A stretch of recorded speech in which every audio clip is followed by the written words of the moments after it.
All right, lots of good friends there. Hi, everybody.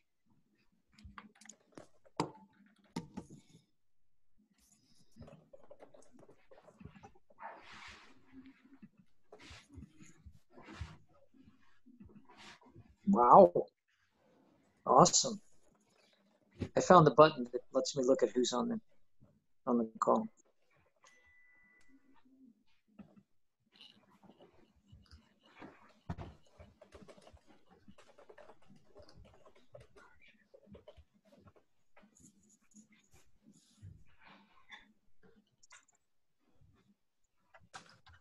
All right, should we go ahead and get started? I see quite the participant list.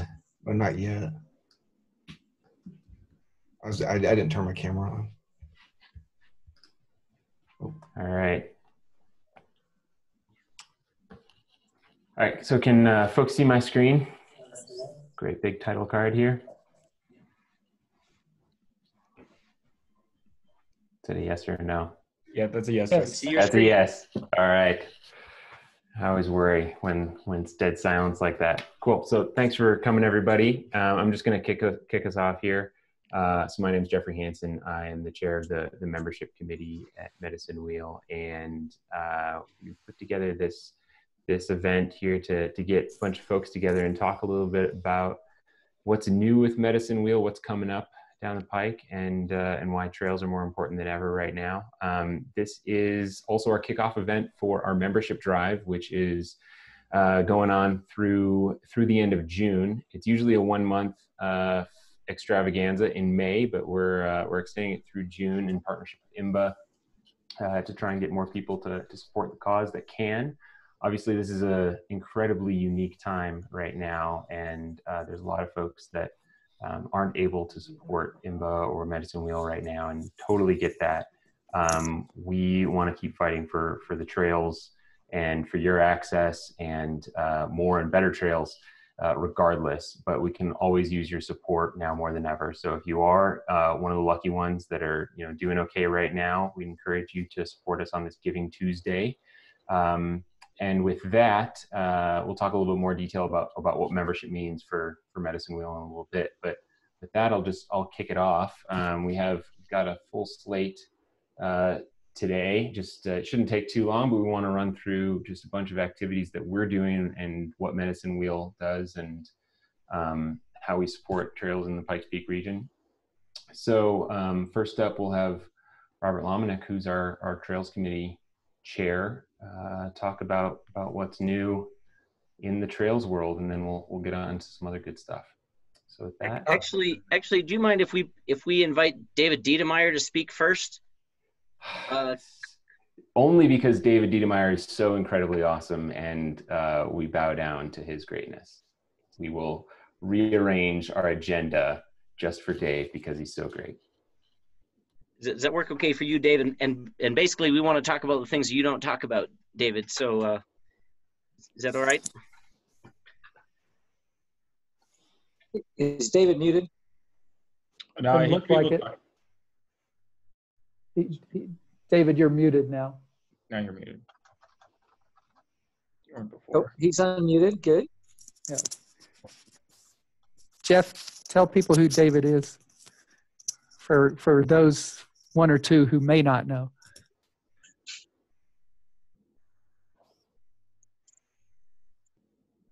Sorry, I was muted. All right. The mute button, just, it's tricky stuff these days. So David Diedemeyer is an ally of Trails and of Medicine Wheel and runs the Parks Department for the city, and has been a great supporter of access and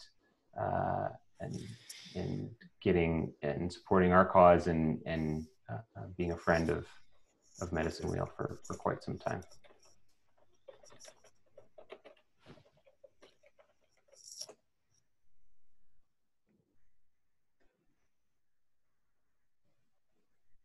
David, can you hear us?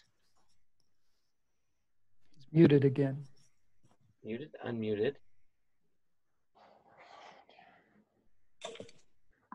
How about now? Well, that's good. Yep, we can hear you now. Yeah, sorry, I had my headphones on and it was not registering. Mhm. So I apologize. Hey guys, thanks for the invite and the introduction there, Jeffrey. I appreciate that. I wanted to just offer a couple project updates, see if there's any questions for the group, and happy to discuss some of those. There's really kind of three big highlights I wanted to touch base on tonight. One is just an update for the Austin Bluffs Open Space Master Plan. That one has been, as you guys know, well in the works for the last 12 to 18 months. We had a little bit of delay here at the end of last year into the start of this year, just with our consultant and getting the document fine-tuned. And then the COVID-19 hit, so everything's been postponed just a bit. We are anticipating going to our Parks Board in June for that approval. Once that happens, we should be good to go to start implementing new trails in that open space there. Nothing's really changed since we've had the updates back at the end of December with the plan and our draft reviews. So I think we're pretty happy with the support that we have from the community and are really excited about moving that one forward. The next project I wanted to update would be the Daniels Pass Trail System. We were awarded a grant from the state. It was first the State Trails Grant, but they worked with us to find another funding source through through the Land Water Conservation Fund. We have $250,000 from that grant. We've got match money from the city. We have Friends of Cheyenne Canyon contributing funds, and we're excited to be able to implement the Daniels Pass system about 3.5 miles with another 1/2 mile for the Muskoka hiking trail. And we're also anticipating moving forward with most, if not all, of what we call the Twilight Trail. And that would be the loop at the back end, at the top there of Daniels Pass that goes into the west parcel as part of the land exchange. If all gets completed, we're looking at about 7 miles of trails up there and a fantastic connectivity through Columbine Trail up to Gold Camp Road, and then that new exploring the area of the west parcel, which is just spectacular. Feels like the backcountry, like you're on kind of the Lake Moraine Trail in that area, but you're just minutes from town. We are days away from getting that out to bid. We've got funding that will come into our account in June, and if all goes well, we'll have construction starting on that mid to late summer and into the fall.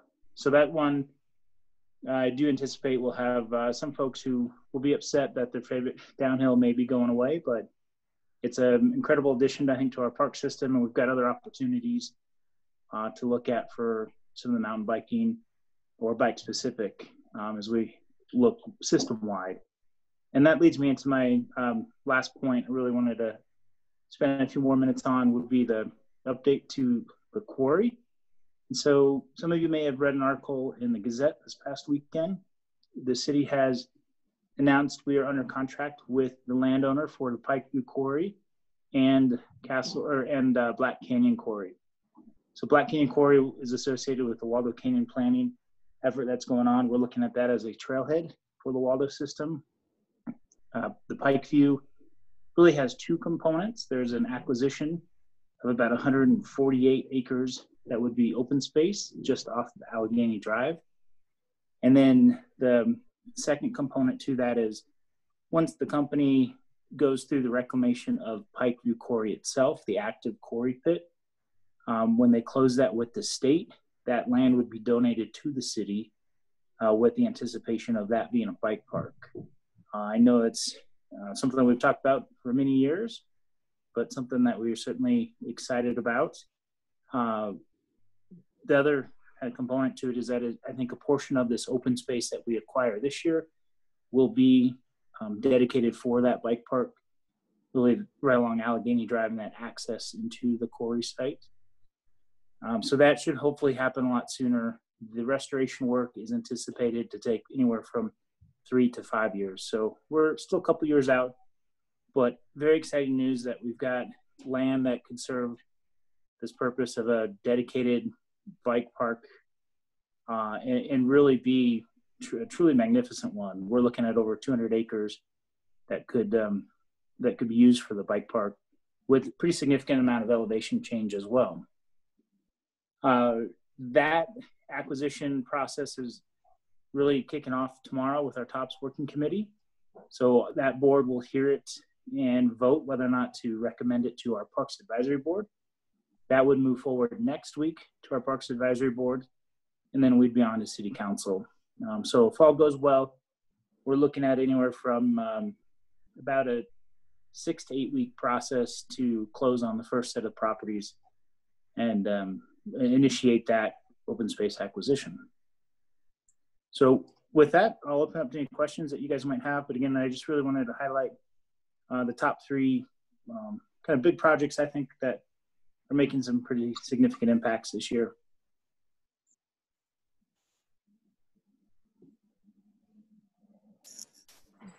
David there. The open space there east of Pikeview would also then tie into Blodgett open space. Is that correct? That is correct. Yep, it would be contiguous to the new Blodgett open space that we acquired about 18 months ago, and does encompass a pretty significant, well-known trail. I think it's identified as the fence line that comes out of the National Forest. And so that is on our property, or would be on the open space property. Way too early to talk about what the trail system might look on there, but we acquired the land, and then we'll move forward with hopefully a master plan update to that property. Great news.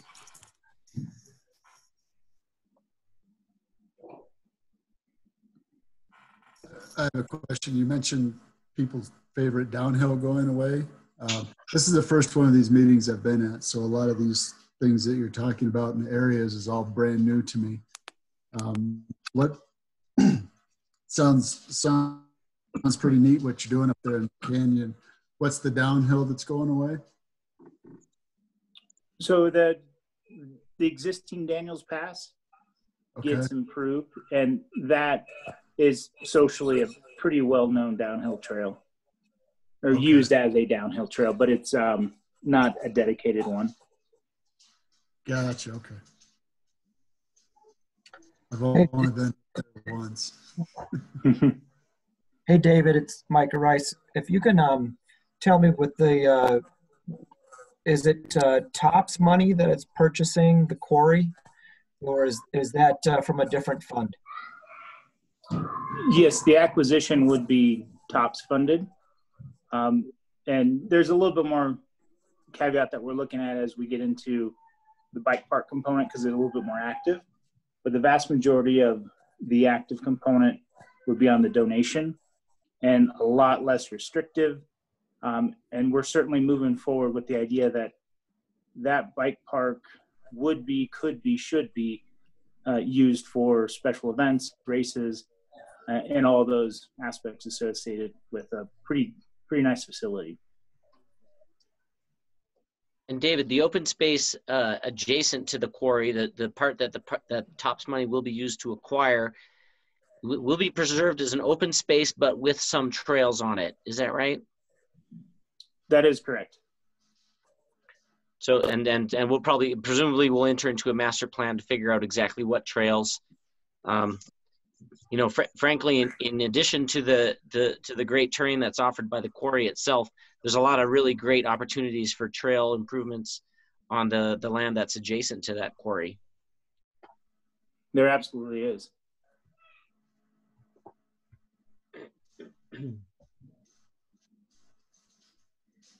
Great. Any other questions for David? David, Dan Downs. I apologize. I tuned in a little late, but I read a figure earlier yesterday or something was like $8.1 million. Is what part of this acquisition is that for? Right. So the frontage piece to the quarry is about 148, 150 acres. That is valued at 6.6 million. And then we have another 1.7 million for the value of the Black Canyon quarry. And that's about 190 acres up there. So the combined acquisition of the two quarry sites makes up, I believe it's 9 parcels, and that total value of 8.8 million, give or take.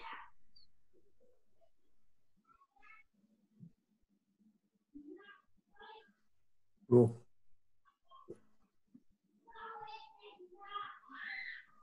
All right. Thanks, David, for that update. That's super exciting stuff. I, in particular, am really stoked that the Fence Line Trail will be in city hands and potentially stay with us for a while. That's a great trail. Well, thank you, guys. All right, with that, I'm going to hand it back over to Robert to talk about Hey, trail committee work. cool. Hey, can everybody hear me? Yes. All right, awesome. So I'm Robert Lomnick. I'm the Trail Committee Chairman. And just let you know that we have an incredibly strong trail committee that's been built up for a while.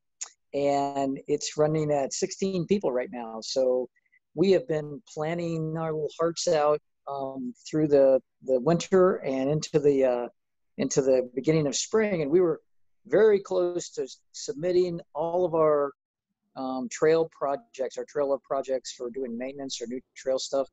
And then the COVID hits, so we're kind of in a blackout right now. But that doesn't mean we're not still doing all kind of stuff for the trail things. So we are constantly monitoring what's going on with the state and the city on the policies, on the recommendations, and we're looking at maybe some alternate ideas where we could do some social distancing on projects. So we're keeping with the city on this and just waiting for things to start to open up before we publish. So definitely keep an eye open on our event calendar on our website and on the social media. And as soon as we're allowed to start opening up and planning these days, we'll get it out there. We're looking for volunteers because we can't do any of this without our solid volunteer base. So we look forward to working with all you guys, hopefully maybe a little later in the summer. So we'll do what we can on those projects. On the other front that we really work heavily on is we work really strongly with David Diedemeyer and the Parks and Recs group on understanding all the possible trails, looking at master plans that aren't built yet, trails that aren't built yet. So we dive into that with Diedemeyer and gang, and so we are still making progress on those. One of the biggest ones we just are about to close on is, you may be familiar with the Red Rock Canyon Open Space Lions Trail. That's been in the planning for quite a while, but we actually had a final walkthrough that I believe we've managed to make everybody happy with it, with the walkthrough. And David Diedemeyer's will be working to get a contractor, some bidding out and get a contractor, and we'll get that all flagged up, and we'll hopefully get that done this summer is the plan. So that's really exciting stuff. A lot of people put a lot of effort from the trail committee to go mark that trail out, align it. And so we got that going. In Austin Bluffs open space, as soon as that master plan is done, we'll be working with the city on ways that we can help out. We'll be looking at the downhill only that you may have seen on the master plan. That's a bike downhill only on the south side of Pulpit Rock. Some really cool stuff there. And maybe that'll help make up for the Daniels Trail that's going to get closed, the social trail. And then there's also going to be a bike-specific trail on the north side of Pulpit Rock that it'll be, hopefully bikers will love that one too. It won't be as intense as the downhill only, but it should be really good. There's also the budgeted stuff for this year and into next year is the rim trail, and that's going to loop all around the park and have some really fun features and things on that. So we'll be working heavily on that project as well. A lot of different avenues we're chasing besides new trails and master plans. We have got a great proposal in for the Red Rock Canyon open space pump track above 31st Street parking lot. And pretty much everybody's in approval, but we have to go through a process because it's not in the master plan. And we're still working with the city on that and with the any appropriate stakeholders to get final approval, but that's looking very promising on the direction that's going. So there are just countless projects that we monitor with the city and the region and the Forestry Service on things that we can help participate in.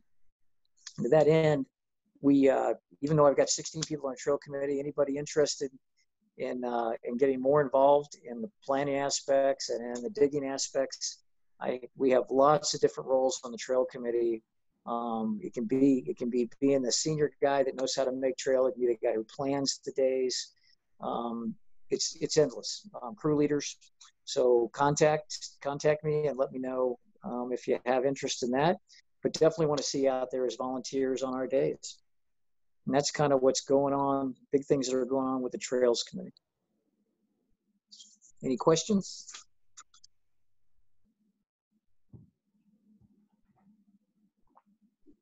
Hey, Robert. Sorry if you guys talked about this earlier, but with Red Rocks, kind of the dump corridor, is there a plan associated to that, kind of where that trail was shut down, up in the middle of the park where they're doing the work on the dump site?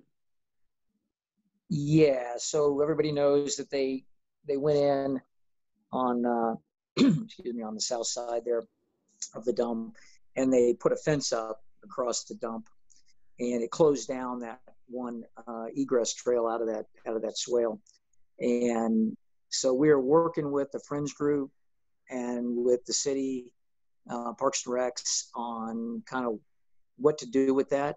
What we'd like to see is that at least we come up with an alternate plan for another trail if that one is too much on the dump and the state won't buy off on it.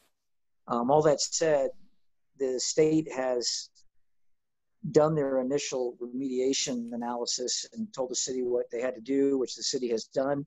And we should have had in April a review of that with the state, but that all got postponed due to the COVID. So as we learn more about the remediation of the dump, we'll know more about what might happen to that trail and what alternate ideas. But that's where Medicine Wheel plays a really important role. Is we're out looking and working with the city and the ranger to see what other alternatives do we have, and we'll go off and do the alignments if possible on that. We're also looking at a trail on the west side of that dump, a little bit up on that ridge where it's called a dump trail. It's on the master plan, and as soon as we get a little help from the state on where that project, where the dump is, we'll continue to work towards driving all these different trail ideas. Gotcha. Thank you. Yep. Hey, Robert, this is Mike Fahn. I just got a question. Can you kind of briefly step through how you guys come up with what you can do as far as picking out a trail that you're going to pursue and how you prioritize different trails? Maybe David Diedemeyer can jump in on that too. Oh, cool. I can give you my 2 cents. So from a trail committee, of course, everybody's bike riders and everybody's out there using all the trails. So in the fall of each year, at our trail meetings, we meet once a month, we go over, we have everybody kind of throw their 2 cents in on where they think there's some critical trail that needs work or park that needs work. We try to share the love. We try to push things around between lots of different parks. But we look at our staff, the amount of people on the committee, and how many projects we think we can handle. And we then, as a collective group, we go decide which one of the projects we ought to go after from a trail love, so maintenance kind of standpoint, or simple reroutes, things like that. So that's generally how we come up with those kind of days. On all the other trails in the area that are big projects that we're not probably going to go build them because they're too long, that's where we're working with the city. We also have a master list of all those potential projects. Some of that comes from David Diedemeyer and Parks and Recs on what they have visions for and what they're budgeting to work on. And so we look at that and we do the same thing. say what do we believe is most important for the mountain bikers in the area, and then we make our priority list, and I leverage that to work with the city and the regional folks and the Forestry Service on trying to drive those projects. Sounds good. Thank you. Question. Yes, it did. Mm-hmm.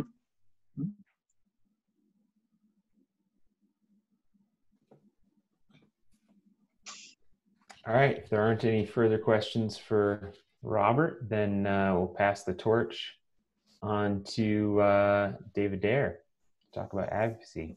Advocacy, it's a word that I have struggled with for years.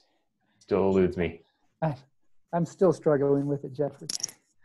Hi, I'm David Dare. I'm president of Medicine Wheel and chairman of the Advocacy Committee. And first of all, thank you, Robert. Ultimately, despite all these other things that we do, you know, as far as advocacy and everything, obviously trails is the very heart of what Medicine Wheel is. And Robert, the Trails Committee is just amazing. It just works great. They get things done. There's enthusiasm. So thanks again, Robert, for the job that you and your committee does. Also, by the way, thank you all. It looks like we have 37 participants, which is pretty amazing. And we are recording this if you want to share it, you know, because of all the great stuff that you're hearing here, you know, please do. So anyhow, you know, thank you for your support. The future of mountain biking here is huge. The existing network of trails and access is easily without peer in the Front Range. And as you hear, the potential is huge, you know, between Pikes Peak, what you just heard about the 2 quarries being built, the Austin Bluffs master plan. It's boundless. Medicine Wheel's been around 20 some odd years. And in the last year, Medicine Wheel took a giant leap forward in its position as advocacy group for mountain biking in the region. Previously, we've been an all-volunteer organization. We took a huge step and hired a full-time executive director, Corey Sutella. And it's hard to imagine the amount of time and effort that goes into creating and maintaining trail and access opportunity. And honestly, Corey is just knocking it out of the park. We've got a new board of directors. After 10 or 20 years of amazing work, several of our board members have passed the baton and been given emeritus status. We definitely consult them, especially for their trail expertise. We have energetic board members and committee chairs that are just taking our organization to the next level. The variety of skills and experience is exactly what we need to build on the work that has been done. Part of that is we've kind of not really reinvented ourselves, but we sort of took a look at, you know, where we've been and what we need to do going into the future. And with that, we've got a new mission and vision statements. And the mission statement is, we are mountain bikers who build, share, and protect inspiring trail experiences in the Pikes Peak region. And then the vision is to create a world-class network of mountain bike trails in the Pikes Peak region. And that wasn't, you know, they're not just words. It's the basis of who we are as an organization, and it's what's going to drive us going forward. It's like we really spent some time analyzing that, even, you know, kind of wordsmithing it to say, this is what we want to use as a basis to drive our organization forward. We've historically had great relationships with land managers. We will continue to advocate with them and other friends and users groups for the best trail experiences. We are inclusive. While mountain biking is in our DNA, we recognize and encourage sharing of trails. Sometimes we advocate for single-use trails in order to maximize safety and the experience. Certainly these downhill trails, the reconfiguration of the chutes as a downhill trail, but at the same time, There's parallel access, there's a hiking only trail, there's a two-way multi-user trail and ladders. And as all of you, I'm sure, have experienced, our trails are more crowded than ever. During this time of social distancing, it means taking extra care to allow safe passage for all users.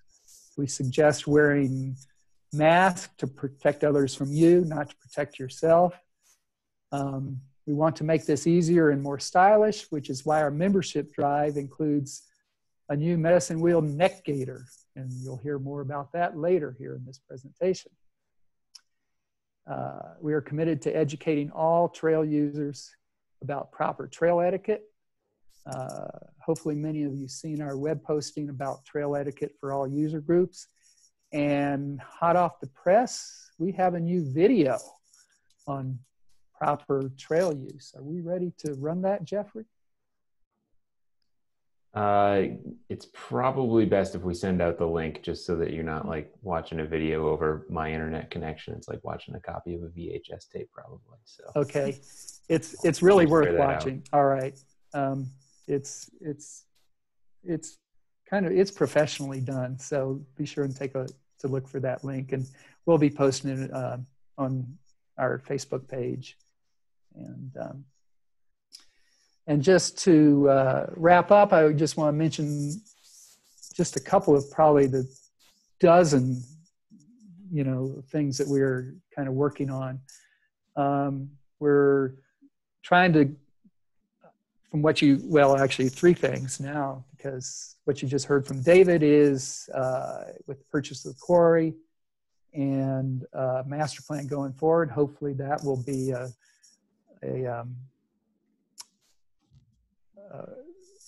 a very soon thing to happen as far as a master plan. Don't know the timing on that, but everybody will definitely be anxious to get that going because it's a long-term project.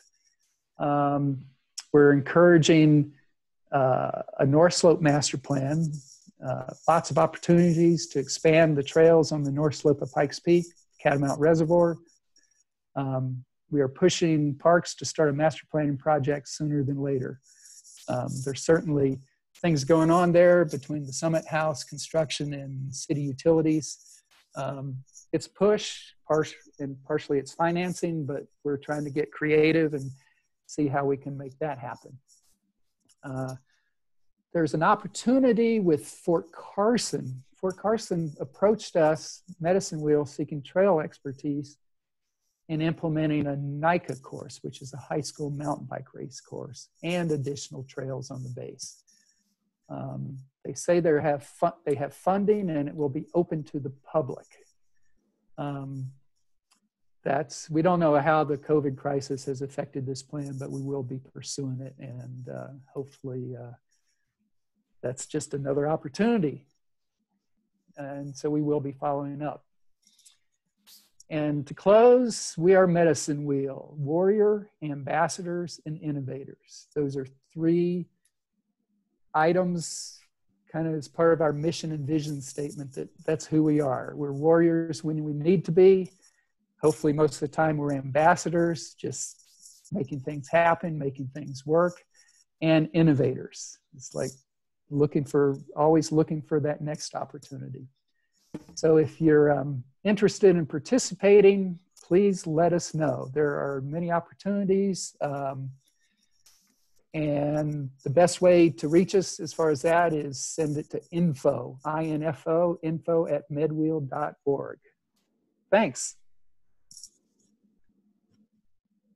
great. Thanks a lot, Dave. Any questions for Dave?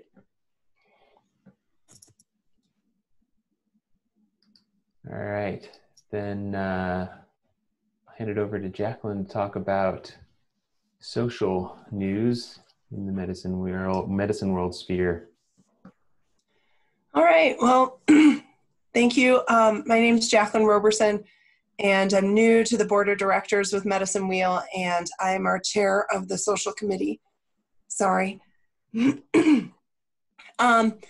We are starting up a brew partners program, which has been in the makings, and are hoping to have some real life events where we can get together and talk about these programs.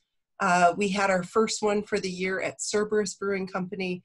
We had many others scheduled and are hoping to have some scheduled in the future, but obviously we've been sidelined by COVID and have not been able to host those events.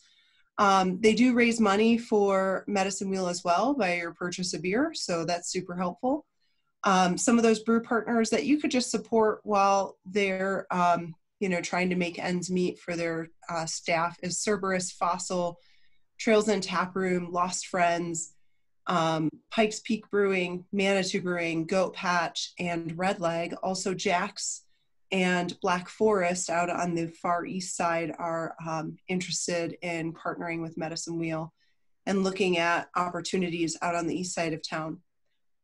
In addition to that, while we're socially distanced, we've been talking about having some Strava and Facebook fun. So if you're on Strava, joining the Strava club for Medicine Wheel would be awesome. We're hoping to do some fun competitions that are not just letterboarding, but looking at, being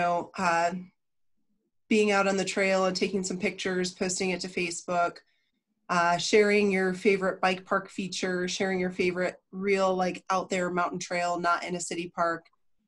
Just some fun things to better connect with each other while we're separated.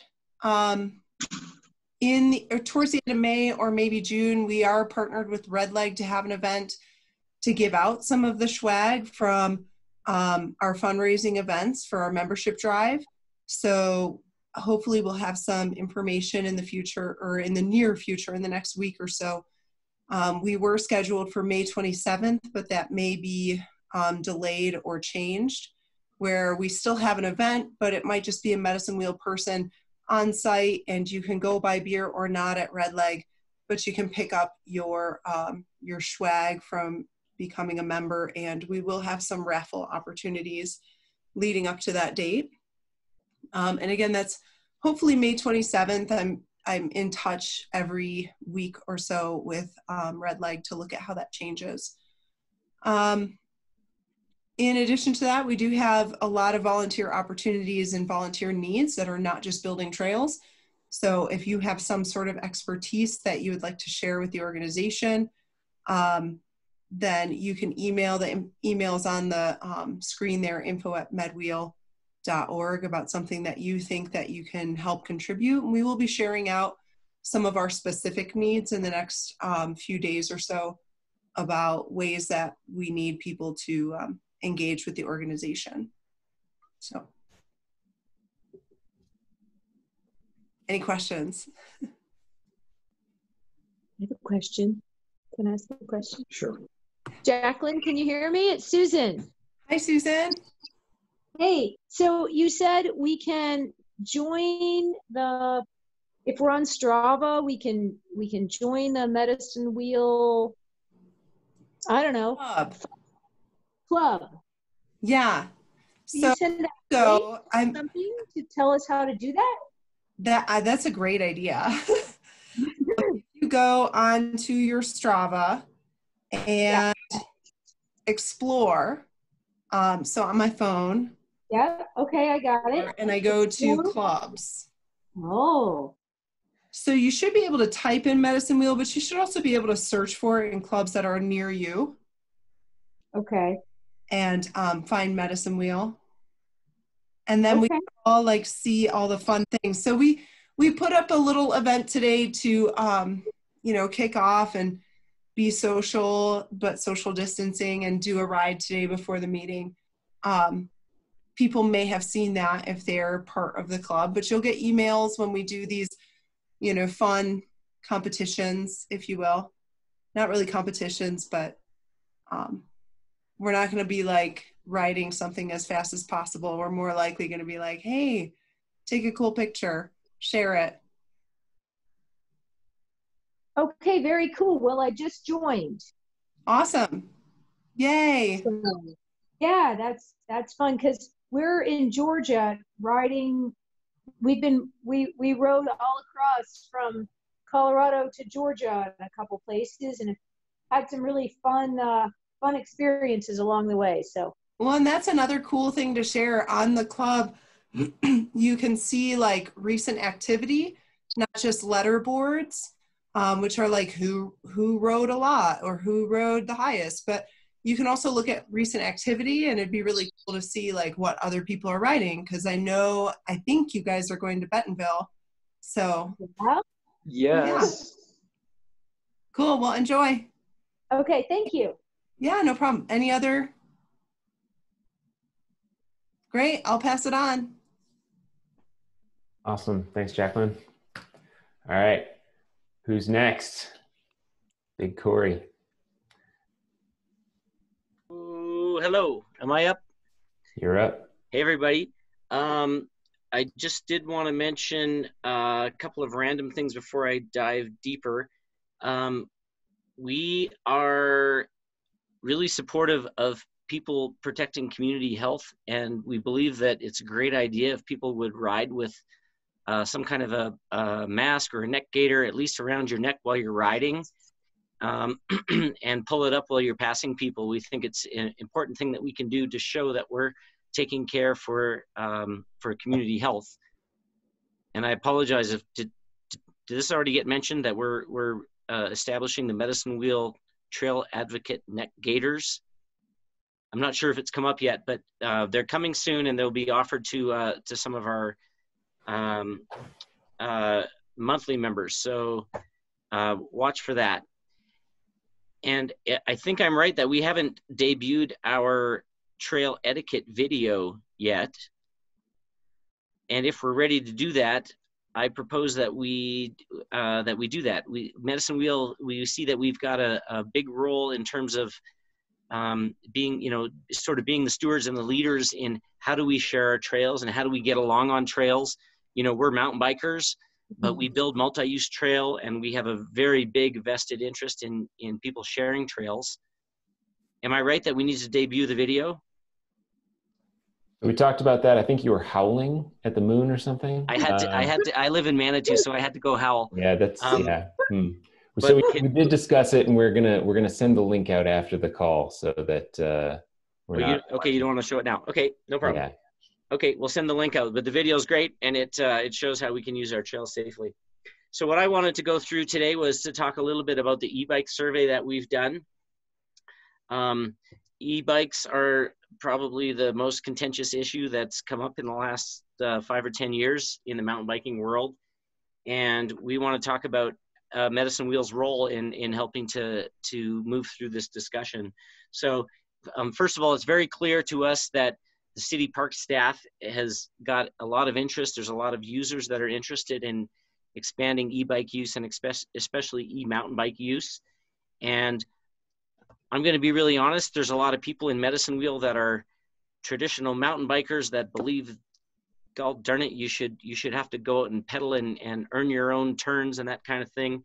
The fact is that the scene is changing, the use of our trails is changing, and Medicine Wheel has a role to play in helping to make sure that whatever changes are made, they're made in a way that addresses the needs of trail users. So just as in a way to summarize, we did our e-bike survey of users. We got 662 responses. About 50% of those users identified themselves as mountain bike riders primarily, but we were interested to see that over 90% of the respondents also considered themselves hikers or trail runners or walkers. We were also a little bit surprised to learn the very high level of pet walkers. So most of us use parks for multiple reasons, and it's interesting that a lot of people use the parks for pet walking, which is not a user group that we've directly addressed before. So that's something that we may look at changing. What we found from our e-bike survey mirrors the results that have been found around the country and throughout the state, is that there is a very large percentage of people that are interested in expanding e-bike use on trails. And there's quite a large group, basically it's 50-50 split, people that would like to expand use of e-bikes, and people that feel strongly that e-bike use should be restricted or at least not changed. And with, I guess it's fair to say that we see changes. We see changes on our trails. People are moving to Colorado. Things are changing. E-bikes are a reality. They are allowed in a lot of places, a lot of trails. And we see our role is to sort of be a convener of a good conversation about that, and to try to find the best ways that we can incorporate e-bikes into our system if it's it's something that's happening. So we see that it's our role to encourage the park department to conduct a thoughtful and open process that includes all trail users as we make some changes in our trail system. The feedback that we've gotten so far indicates that we should focus on Class 1 e-bikes. So that would be pedal assist only and up to the 20-mile-per-hour limit. So Class 1 is the type of bikes that people are interested in. And we've heard a lot of concerns about how do we measure or monitor or ensure that that's the only kind of bikes that we're allowing. And that's something that we're going to bring up as we enter the stakeholder discussions with Parks Department. We have particularly heard that there's a need to address the needs for older and also disabled riders. And so that's going to be part of our discussion. So some of the directions that we're going to be pushing the Parks Department for is we believe that e-bikes should be classified as a separate class of vehicle. They shouldn't be lumped in with bicycles, but there should be a class of e-bikes, and we should talk about where's the appropriate place for them to be used. And we should implement, through a pilot study, we should implement some kind of a monitoring system, and we should make adjustments based on the data that we collect and observe. So there's a lot of people that say, hey, we should make some changes and we should watch and monitor, and if something's not working, then we should make changes. So what we're going to push for is a structure that would allow some changes to be made and some adjustments to be made later on as we move on. We also think that education and monitoring is really the important part, and so Medicine Wheel is going to take a bigger role in educating the public about safe trail use and appropriate trail use. And I think, in a way, it hurts me to say this, but we really need to look at ourselves as a user group. And a lot of the arguments that we've heard against e-bikes are arguments that people use against mountain bikes altogether. And the kind of trail conflicts that can occur on the trails, we really think that we need to address those more fundamentally. And we need to improve trail etiquette for all trail users, mountain bikers and hikers and dog walkers and equestrians and everyone. So you can expect to see a bigger focus from Medicine Wheel on sharing trail use guidelines. And it's fair to point out that we're really excited about our new Strava club. And we've got a lot of feedback through the survey that Strava plays a role in contributing to trail user conflicts as people are chasing their personal records or a trail record. In some cases, that's not appropriate on a front range publicly used trail. And we've got a role to help steer people into using trails appropriately, including using Strava. So I don't have more to share on the e-bike question right now, other than to say we are planning to do another online meeting to discuss the results of the survey in more detail and to talk about the plans that Medicine Wheel has for producing what we're calling it like our white paper or what we think the path forward is. But it's clear that, you know, there's a lot of places you can ride e-mountain bikes here. If you haven't ridden one, I encourage you to go do it because they're fun as hell. And it'd be really good to get people educated about them. And we're going to be here to help steward this discussion as we move through some changes in our system. Should I ask for questions about e-bikes right now? No, not that we want to shut down discussion, but it's worthy of its own time. And I want to be mindful of everybody's evenings. Just got a few minutes left. So okay. I will keep moving. The only other thing I really wanted to say was, we touched on it briefly that Daniels Pass is going to be closed this summer. That is an unsustainable and undeveloped undeveloped or unimproved downhill mountain bike trail. I love it. I'm going to go ride the heck out of it until it gets closed. I understand why it's not appropriate in a front range park system like this, and we support the Parks Department in the changes that they're making. If you want to get on Daniel's Pass, now is the time to go out and make sure you get your experience on that trail, because that trail is going away, and we're going to have to look at other opportunities for downhill mountain biking access. I think that's it. Time to cut me off. Hey, Corey, can I ask you a question? Yes, sir. How exactly is that trail going to be closed? Is it going to be dug up, or how are we? I haven't seen the detailed plans about the closure, and I don't think that Dave Diedemeyer is still on the call here, but the Parks Department has received a very large grant, a state grant, to do the trail work up there. So I've had people say, oh, well, I understand they want to close it, but it's such an established trail. There's really no way that it's going to be closed. I'm here to tell you that they do have the resources to fully close that trail. The climbing trail that they're going to put in the place of it is going to be interesting and great, but that trail will be closed. I'm not sure all of the techniques that they're going to use to do it, but it won't be rideable after this summer. Does that answer your question, Dan? Probably doesn't really answer it. No, well, sufficient for the moment. Thanks. Dan, we should be asking you, how are you going to close that trail?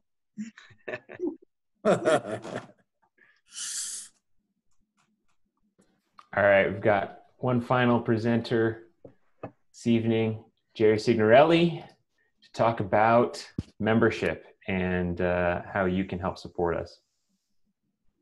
Yeah, hey everyone, I'm Jerry. I've been volunteering for the group for the last year, and I'm very impressed with the group, and so I'm going to keep getting more involved. And today is Giving Tuesday, so we're celebrating and kicking off the membership drive, and we know it's a unique and challenging time for many, but there are some of us that are in uniquely special situations that we can give, and our trails need us all today. Our trails need us more than ever, and I'm sure a lot of you have seen the amount of people on the trails, and so we need them and they need us, and they don't just happen by themselves. It's groups like Medicine Wheel that make them happen. So if you can, if you're one of those fortunate people that have the ability to right now and you're interested, please give. And if you can't, if you are in a fortunate situation in the future, do think about us. It's really easy to give. You can go to our website, medwheel.org/join, and there's going to be a couple of links in the text there. They're different colors. They're easy to find, and you can follow those links. It's going to take you to our page on the IMBA site, and there you can become a monthly member, a yearly member, or do a one-time donation. But the monthly members are going to get a buff, so it's worth becoming a monthly member. And if you guys go out today and do that and donate today, then you're going to get a swag pack and a gift box to you. So do not wait, and think about how important the trails are to you, and think about where your life would be without the trails. And if it is something to you, if they mean something to you, there's a lot of costs that go into MedWheel making it happen. So do what you can and give, and we thank you so much if you have that ability right now. Thank you so much. Jerry, this is Dave. Also, some companies will match charity grants. So if you happen to work for such a company and make a donation, be sure and check if your company may match the grant. Usually it's 100% match. So if you can, please do.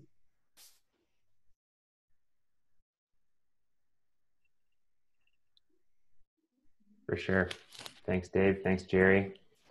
Appreciate everybody coming out. The turnout's been great. I was excited to see so much engagement and questions and discussion. I think this is a huge hit. So I look forward to doing this again and talking more about all the great things that Medicine Wheel's been doing. And we'll stay in touch. Please do join if you can, and we'll follow up with details for your NetGator and prize package if you're joining today. So thanks a lot, everyone.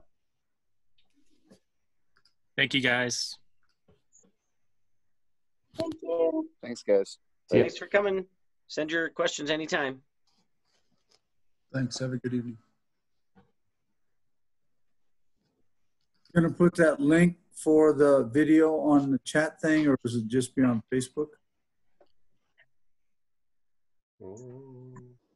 Somebody has the link handy. They can put it in the chat. Otherwise, yeah, we'll definitely post it on all the social media channels, and we'll send it out via email as well, most likely. Cool. I just posted it in the chat, so if you're still on, you can pick it up from the chat. I mean, I hope that's the video I just shared.